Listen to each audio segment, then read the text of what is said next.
Have you seen the documentary 2000 Mules yet? Well, if you haven't, chances are you're not going to be able to see it on Twitter. I just heard that Twitter took it down. 2000 Mules is a film put out by Dinesh D'Souza. And what they did was they used cell phone technology, the pinging of the cell phones. They isolated around drop boxes, in 5 different states, and they were able to tell how many times a person, an individual, went to a drop box and dumped in a whole bunch of ballots. Ballot harvesting and drop box. The mail-in ballot is what ended up tipping the scales for the Trump administration in 2020. It's interesting because we've had audits here in Arizona. We've checked and double-checked the votes. We have the Board of Supervisors who's not willing to help out down here. They don't want to give up information.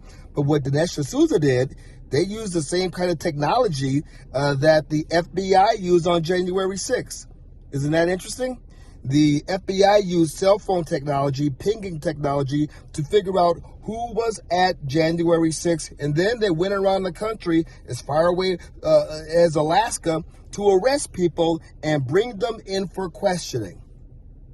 We just found out a few days ago that the CDC was using the same technology as well. Now, this didn't make big news because everybody was concerned about the leak of the Supreme Court decision, but they didn't really get into the fact that the CDC, even though they said at the time that they wouldn't do this, were using cell phone technology to find out if you were going to get your vaccination, to find out if you were following the CDC guidelines to stay hunkered in place, to stay locked in, for that 2 week, to flatten the curve that ended up being how many months? This technology is being used without subpoenas. This technology is being used to track Americans. And what's crazy to me is, they can do this for the CDC. They could do this for January 6th. They could use this technology, but won't, the FBI, the Department of Justice, they won't use Dinesh D'Souza's information to find out if there was truly fraud in 2020. And they also are not going to use this technology to track down all of these crazy libs that are threatening the Supreme Court. Now they're putting up fencing around the Supreme Court.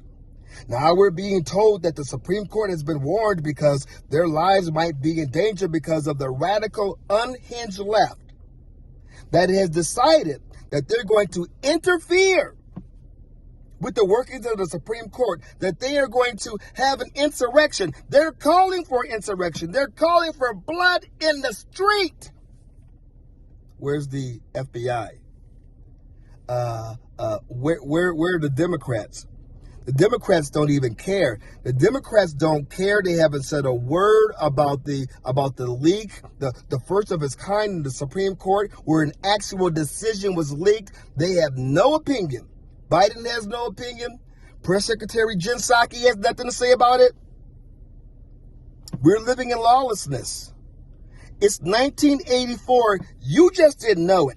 You thought it was 2022. You thought 1984 was fiction. Oh, no, we are in a surveillance state, and it's just as bad as any place else in the world, only we've been lulled to sleep. We think that this is not a big deal. We don't care that they're tracking us on our phones. We don't care that they're tracking us on our social media. We don't care, but we should, because so far, the establishment, the Democrat Party, big tech, social media, the so-called news, they're using it to track us, and they're using it to keep information from us. It's past time that we begin to push back, starting with the elections and demanding that our elected officials do something about big tech, do something about the surveillance that is going to turn us into a communist state. Well, we almost already are.